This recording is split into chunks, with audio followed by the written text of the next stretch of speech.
Al Tablero con Fray Nelson.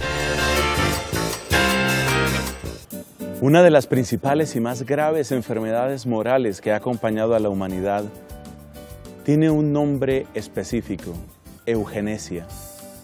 Es la idea de que hay seres humanos que sí merecen vivir porque son más inteligentes, porque son más hermosos, porque pertenecen a tal o a cual raza, mientras que otros no merecen vivir porque no tienen suficiente coeficiente intelectual, porque no son tan bellos o porque el color de su piel es distinto. ¿Qué hay detrás de este tipo de discriminación? ¿Qué dice nuestra fe cristiana frente a esa clase de discriminación? Pero cuidado, que también hay otro pensamiento contrario que tampoco es saludable, es el igualitarismo. Igualitarismo y discriminación hoy aquí, al tablero, con Fray Nelson Medina. En la clase de hoy, la eugenesia y otras discriminaciones. Estamos dedicando esta 9ª temporada de Al Tablero con Fray Nelson al valor y la dignidad de la vida humana. Atención con ese orden: el valor y la defensa, el valor y la dignidad de la vida humana. Va por delante el valor, porque uno descubre la dignidad y uno defiende aquello que uno sabe que es valioso. Por eso, primero hay que descubrir el valor de vivir, el valor de la vida humana. La razón, nuestra capacidad racional, sirve a este propósito, ciertamente, porque a través de la razón uno puede darse cuenta, por ejemplo, que matar a un inocente necesariamente tiene que ser una injusticia y un crimen. En eso ayuda la razón humana. Pero todavía ayuda mucho más el encuentro con la persona de Jesucristo, porque particularmente en su trato lleno de bondad, lleno de ternura y lleno de poder que auxilia en favor de aquellos los más despreciados, Jesucristo está mostrando cuánto vale cada vida humana. Sin embargo, surge una pregunta: ¿toda vida es digna de ser vivida? ¿No habrá tal vez circunstancias que le arroban completamente el sentido a la vida humana? ¿No habrá tal vez circunstancias que hacen que una vida pierda tan completamente su dignidad que ya puede ser eliminada? Dejemos esa pregunta así en general y por el momento repasemos algunas raíces griegas que están presentes en nuestra lengua castellana. Tenemos la raíz eu, que está en muchas palabras. Euangelio, evangelio, eso nos suena familiar. Eugenesia, que es la palabra que nos interesa para este programa. Eutanasia, que está con frecuencia en las noticias. Incluso eulogio, que ese es un nombre de persona. Eulogio. Hay raíces griegas en todo esto. Ángelos en griego quiere decir el que es mensajero, de manera que evangelion quiere decir el buen mensaje o la buena nueva. Eugenesia, eud significa bueno y la raíz génesis es el origen, el origen. Por eso el libro de la Biblia se llama el Génesis, es el origen, porque habla de los orígenes. Entonces la eugenesia es como de buen origen. Luego veremos mucho más del uso de esta palabra y el peligro que tiene. Tánatos en griego es muerte y la eutanasia se supone que es la buena muerte. De esto comentaremos, Dios mediante, en nuestro próximo programa. Eulogio es aquel que habla bien o del que se habla bien. Ese sería el sentido. Algo así como también tenemos en latín la palabra benedictum, de donde viene Benito y Benedicto, es decir, aquel del que se habla bien o que habla bien. Ese es eulogio. Pero el que nos interesa en esta ocasión es la eugenesia, porque resulta que la eugenesia quiere responder a la pregunta esa que hicimos: si todas las vidas humanas valen lo mismo. Yo creo que es interesante repasar algunos datos de la historia. En el siglo XVIII, con todo este movimiento de la Ilustración, surge también la necesidad de definir como una especie de estándar, como una especie de reglas de juego para todos en la sociedad. Por eso se hace una promulgación de los derechos del hombre y del ciudadano. La famosa Declaración de los Derechos del Hombre, que tuvo una repercusión mucho más allá de Francia. Eso empezó en Francia, pero tuvo una repercusión en muchos lugares. Por ejemplo, en nuestro país, aquí en Colombia, uno aprende desde la escuela primaria que la Declaración de los Derechos del Hombre y del Ciudadano, que fue difundida en este país, pues hizo que la gente tomara conciencia que no podía seguir viviendo en condiciones de oprimido, en condiciones de opresión. Bueno, en el siglo XVIII no solo hubo esa declaración. Un documento muy importante para la historia de la humanidad es la Declaración de Independencia de los Estados Unidos de América, firmada, como sabemos, en 1776. Y en esa declaración también se afirma: todos los hombres son iguales. Pero hay una cosa muy interesante que destacar. Aparentemente esas declaraciones de derechos están asegurando un mínimo para todos, y de hecho, pues hay una continuidad entre esos finales del siglo XVIII y tantos debates y tantas discusiones que se dan en el siglo XX y que finalmente se convierten en políticas internacionales, incluso de intervención en países. Por ejemplo, cuando la comunidad internacional dice: tenemos que intervenir en Siria, por decir algo, sea que se realice o que no se realice, o tenemos que intervenir en Serbia, o tenemos que intervenir en Ruanda. ¿Por qué? Porque se están ofendiendo, porque se están quebrantando los derechos humanos. Parece haber algo muy bueno en esto de los derechos humanos, y parece algo muy bueno lo que se hizo en Estados Unidos en 1776, cuando esa Declaración de Independencia hablaba de que todos los hombres son iguales. Muy interesante. Pero yo creo que el caso mismo de Estados Unidos es paradójico, porque el país que declara que todos los hombres son iguales es el país que en los siguientes 100 años, y hasta llegar a lo que se llama la Guerra de Secesión, va a tener que enfrentar el significado de esas palabras desde el punto de vista racial. Hay un chiste viejo y malo, pero lo voy a repetir, que dice que en cierto país había muchos conflictos entre los blancos y los negros, y había toda una tensión racial y mucha violencia. Entonces, pues resultó por allá una legislación que dijo: mire, vamos a acabar con eso de blancos y negros, de ahora en adelante todos vamos a ser verdes. Se acabó la discriminación, se acabó el problema de blancos y negros, de manera que solo vamos a ser verdes, pero haremos muy clara distinción entre verde claro y verde oscuro. Entonces, algo así sucede en Estados Unidos. Todos los hombres son iguales, pero en la práctica sigue habiendo esclavitud. De manera que, imagínate, y hay escritos sobre esto, imagínate lo que podía pensar una persona de raza negra que estuviera en Luisiana, en Alabama, que estuviera en alguno de estos estados del sur, de lo que después se volvió por un tiempo la Confederación de Estados de América. Imagínate una persona de raza negra que lee la Constitución de su propio país, que dice que todos los hombres son iguales, pero resulta que no puede subirse a determinados buses porque son los buses de los blancos, no puede ir a determinado hospital porque es el hospital de los blancos, no puede ir a determinados parques o sectores de la ciudad porque están reservados para los blancos. Algo parecido a lo que sucedía hasta no hace demasiado tiempo en Sudáfrica, y por eso se recuerda con verdadero entusiasmo a Nelson Mandela, porque Nelson Mandela fue un eficaz luchador en contra de esa discriminación, el apartheid, que se llamaba en Sudáfrica.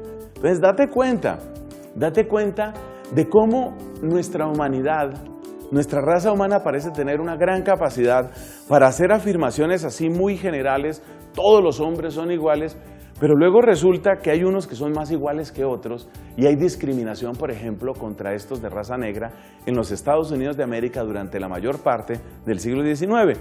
Algunos dicen que ese problema subsiste hasta nuestro tiempo. No estoy yo en capacidad de dar un juicio, digamos, centrado y suficientemente equilibrado sobre esa materia. No tengo datos suficientes. Lo mismo pasó aquí en nuestra querida Colombia. Algunas personas se van a sorprender de esto que voy a decir. La gente que estaba menos interesada en la independencia eran los indígenas y en buena parte los colombianos, aunque no se llamaba colombianos en esa época, sino neogranadinos, los neogranadinos de raza negra. Porque es que resulta que cuando se hablaba aquí de los derechos del hombre eran los derechos de los criollos. ¿Ves? Lo mismo que pasó en Estados Unidos. Todos los hombres son iguales siempre que se entienda por hombres los de raza blanca. Lo mismo aquí. Todos los ciudadanos tienen sus derechos y todos los hombres tienen sus derechos, pero esos derechos del hombre valen sobre todo para los criollos. Y los criollos eran los de familia española que habían nacido en este territorio. Y de hecho, como lo saben muy bien los historiadores, la discusión sobre la independencia es fundamentalmente la discusión de por qué, si yo soy hijo de españoles, el solo hecho de que haya nacido en el nuevo continente me quita derechos.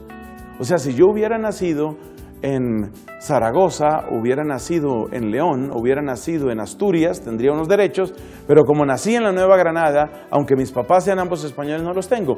Entonces fíjate que la pelea por la igualdad de derechos no fue una pelea por los derechos de todos, siempre hubo muchos que quedaron excluidos, y como esos que quedaron excluidos no eran tan tontos, entonces no siempre el indígena sintió que la independencia era algo que le estaba favoreciendo.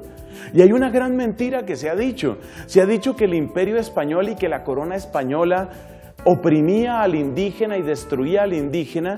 En parte eso es cierto por razones económicas, pero en esa época, cuando la corona estaba plenamente a cargo de los indígenas, había por lo menos servicios de evangelización y servicios lingüísticos. Mira en los archivos dónde están las gramáticas y vocabularios de las lenguas indígenas y verás que ese programa cultural se acabó cuando llegó la independencia, porque a los de la independencia les interesaba su independencia, no les interesaba el negro, no les interesaba el indígena, eso no les interesaba a ellos. Entonces es muy interesante el tema de las discriminaciones. ¿A quiénes discriminamos? ¿A quiénes consideramos que no deben tener derechos? Porque hay otros que se supone que sí deben tenerlos. Es un tema muy candente, es un tema muy complicado, pero es un tema del que seguiremos hablando en unos instantes. Sobre todo porque debemos ser conscientes de dos cosas: que discriminación no significa necesariamente desigualdad y que los discriminados van cambiando de tiempo y de época en la historia. Ya volvemos. Ya regresamos con Al Tablero con Fray Nelson. Seguimos con Al Tablero con Fray Nelson. Si tienes preguntas, comentarios, críticas o voces de ánimo que también hacen falta con respecto a este programa, ponte en contacto con nosotros. Nuestro medio preferido es el correo electrónico, mira.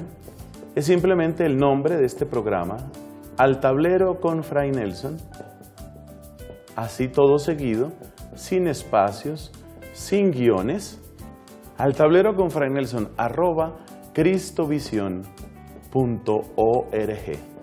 A esa dirección escribes, por favor, para indicarnos retroalimentación, se llama eso, ¿no? Tus preguntas, tus comentarios, tus sugerencias. Otra cosa, si quieres recibir evangelización católica todos los días en tu buzón, entonces puedes escribir a esta dirección, amigos@fraynelson.com. Evangelización católica a esta dirección y preguntas, sugerencias, comentarios de este programa al tablero con Fray Nelson, @cristovision.org.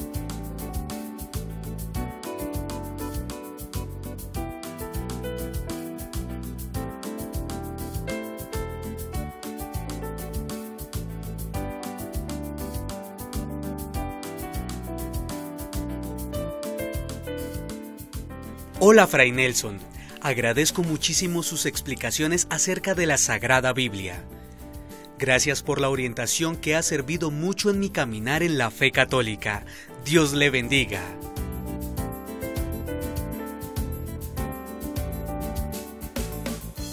Gracias por todas sus enseñanzas y por todo lo que me enseñas para mi vida.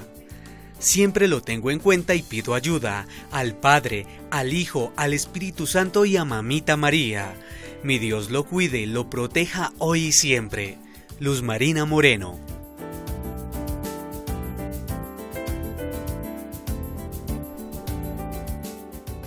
Se llama eugenesia al pretender escoger qué tipo de seres humanos son dignos de vivir y cuáles no. El caso más escandaloso y el más recordado es sin duda alguna la ideología nazi. Para los nazis, con Hitler a la cabeza, la única raza verdaderamente humana es la raza aria. Como dato curioso, Hitler mismo no era con toda pureza de raza aria. O sea, él hubiera tenido que eliminarse a sí mismo si fuera coherente. Pero bueno, el hecho es que para el nazismo la única raza digna de vivir es esa y hay que eliminar a los demás. Y esa eliminación él la realizó, la empujó de una manera sistemática a través de campos de concentración y campos de exterminio. Es lo que se llamó, con un término espantoso, la solución final del tema judío. Él creía que había que acabar con los judíos. Es la demostración más espantosa de a dónde se puede llegar con la eutanasia, con la eugenesia, perdón. Pero hay muchas otras poblaciones que han sido diezmadas en circunstancias parecidas. ¿Cuántos africanos murieron sin llegar nunca a su destino, y además era un destino horroroso, durante los siglos en que estuvo en vigencia la esclavitud? Cada época tiene sus discriminados. Cada época parece asignar a algunas personas el derecho de vivir y a otras quitarles ese mismo derecho. Entonces, por ejemplo, en un siglo XVII o en un siglo XVIII, mientras se llevaba una vida de cierta prosperidad en muchos lugares de Inglaterra o en muchos lugares de España, esos mismos hombres prósperos, muchos de ellos cristianos protestantes que asistían al culto y cantaban sus alabanzas allá en Inglaterra, cristianos que asistían a la misa, cristianos católicos que asistían a misa en España y en otros lugares. Ellos no veían ninguna ruptura, no hacían problema alguno del hecho de yo vivo mi vida cristiana y además yo trafico con esclavos. Y se miraba como un costo colateral que algunos de esos mueren en el camino. Es decir, si vengo en un buque con 400 negros que salen de África, ya se sabe que llegarán unos 300, 320. Oye, son 100 que van a morir en condiciones horripilantes. Bueno, sí, es parte del negocio. A veces mueren menos, a veces mueren más. Con la misma tranquilidad de quien estuviera transportando ovejas, cucarachas, mariposas, elefantes o lo que sea. Cada época tiene sus discriminados y no se ve problema. En nuestra época, por ejemplo, pues resulta que hay países que se horrorizan frente a la discriminación que se le puede hacer a una persona por ser de raza negra. Se horrorizan por la discriminación que pueda estar sufriendo la población gay. Pero no se horrorizan de que se está matando sistemáticamente a los niños con síndrome de Down. Los que se llaman, el término no es realmente adecuado ni respetuoso, pero para que nos entendamos, lo que se llaman los mongólicos. El mongólico no es digno de vivir, hay que matarlo, hay que acabar con él. Recientemente, en un colegio para niños discapacitados en España, unos salvajes pintaron ahí en la puerta, aborto libre. ¿Cuál es el mensaje? Que si hubiera aborto, ¿qué? No tendrían que vivir esas personas. ¿Te das cuenta? Cada época tiene sus discriminados y hay que ser muy sensible a este tema, porque hay mucha gente que es muy capaz de defender las focas, las mariposas, los elefantes chiquitos, pero en cuanto al síndrome de Down, mátenlos todos. ¿Qué es eso? Téngase en cuenta también, y esta es una advertencia muy importante para el católico que quiera ser formado en su fe, téngase en cuenta también que hay un uso tremendamente politizado de estos temas. Allí donde se ve que se pueden recibir votos, fácilmente un político dentro de un régimen electoral como el que estamos, muy fácilmente el político no le ve ningún problema y simplemente pues vamos a proceder a ganar esos votos. Es lo que se llama cortejar, ¿no? Hacerle el coqueteo, cortejar el voto gay, cortejar el voto campesino, cortejar el voto obrero, cortejar el voto de los jóvenes. Entonces, hay un uso politizado de la discriminación que en realidad no le preocupa a la población gay, no le preocupa.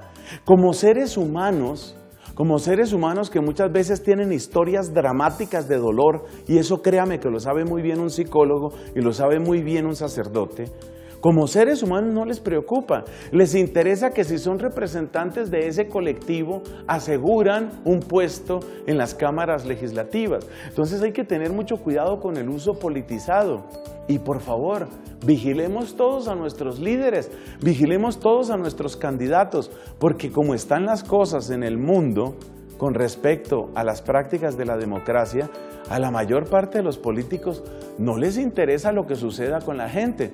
Alguien decía, yo creo que es la frase que mejor puede resumir este problema, alguien decía, mire, si los embriones y los fetos votaran, entonces el aborto estaría prohibido.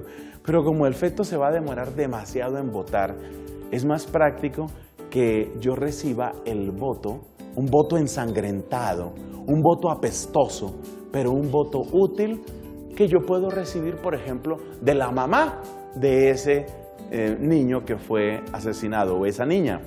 Entonces, hay que tener en cuenta que la discriminación muchas veces recibe un uso politizado. Y tengas en cuenta que ese uso politizado a veces se va al otro extremo. Es decir, supuestamente por no discriminar, entonces viene una tiranía que es la tiranía igualitarista. Es decir, la pretensión de que en todos los ámbitos de la sociedad tiene que darse una representación proporcional de las razas o de las orientaciones sexuales o de los gustos que hay. Dicho de otra manera, digamos que en un país como Colombia se pudiera decir que pertenecen propiamente a raza negra, digamos un 15%, un 20% de la población. Eso significaría, según la ideología igualitarista, que toda empresa debe tener por lo menos un 20% de empleados de raza negra. Supuestamente, las cifras siempre tratan de inflarlos los del colectivo gay, pero supuestamente hay una proporción, ellos siempre dicen que es entre el 7 y el 10%. ¡Mentira! ¡Mentira! Todos los estudios que se hacen falsean eso. La verdadera proporción de personas que se consideran gays, que se consideran homosexuales, es mucho menor. Vamos a suponer que está en el 3%. Pues según la ideología igualitarista, todo lugar debe tener un 3% de población gay porque hay que respetar eso. Y hombres y mujeres, debe haber 50% de hombres en el gobierno, 50% de mujeres. Y en las empresas, 50% de mujeres, 50% de hombres. Pero esto de nuevo es un uso politizado. Porque es muy chistoso ver que cuando se trata del poder se reclama con garras y uñas y patas, se reclama que haya esas proporciones, mientras que en otros ámbitos no. Entonces, por ejemplo, a nadie le preocupa el hecho de que en los jardines infantiles mucho más del 95% de las profesoras son mujeres. Eso no le preocupa a nadie. Los que supuestamente están trabajando por la ideología igualitarista tendrían que hacer marchas diciendo: queremos que el 50% de los profesores de preescolar sean hombres, que el 50% sea hombre. Pero esta ideología igualitarista en el fondo es la cosa más absurda del mundo, porque resulta que, y esta es la parte más novedosa para muchos, para evitar la discriminación no hay que caer en el igualitarismo. Es decir, lo contrario de la discriminación no es el igualitarismo, ni la superación de la discriminación es el igualitarismo. Eso tiene que quedar muy claro. Yo creo que una de las mentes lúcidas que vio este problema y que lo escribió de un modo muy interesante, referido sobre todo al tema económico, ricos y pobres, fue el Papa León XIII, en aquel documento señero llamado Rerum Novarum, que él publicó en el año 1891, o sea, ya hace bastante tiempo. Pues en Rerum Novarum muestra muy bien el Papa León XIII que dejar de discriminar no significa que uno tenga que matricularse en el igualitarismo, porque hombres y mujeres, aunque iguales en su dignidad, no somos iguales necesariamente en los demás aspectos, ni tiene que asegurarse, ni tiene que forzarse una representación igualitaria por el hecho de que seamos hombres y mujeres. Entonces, es un tema delicado que aquí simplemente menciono, digamos, para despertar, para que nos demos cuenta de la manipulación que sucede en estos temas. Y por último, ¿cómo dejar de mencionar este punto? Las connotaciones bioéticas que esto tiene. ¿Qué va a pasar cuando la mayor parte de la gente diga que quiere tener sus hijos por encargo y empiecen a decir, pero yo quiero hijos con un metabolismo activo porque yo no quiero hijos gordos, yo no quiero hijas gordas? Esa también es una discriminación. La eliminación de los gordos, no de los gorditos. La eliminación de los gordos, esa es una discriminación también. La discriminación contra los feos, contra los bajitos, contra los que no son tan inteligentes. ¿Cómo nos hace falta en realidad el mensaje de amor de Jesucristo? Que sin ser igualitarista, sabe que sí hay algo que todos necesitamos. Y ese algo que todos necesitamos se condensa en palabras como perdón, paz, acogida y verdaderamente amor. Nada de eugenesia, aprecio a cada vida humana, sabiendo que ese aprecio no indica igualitarismo, sino la igualdad en la dignidad como hijos de un mismo Padre.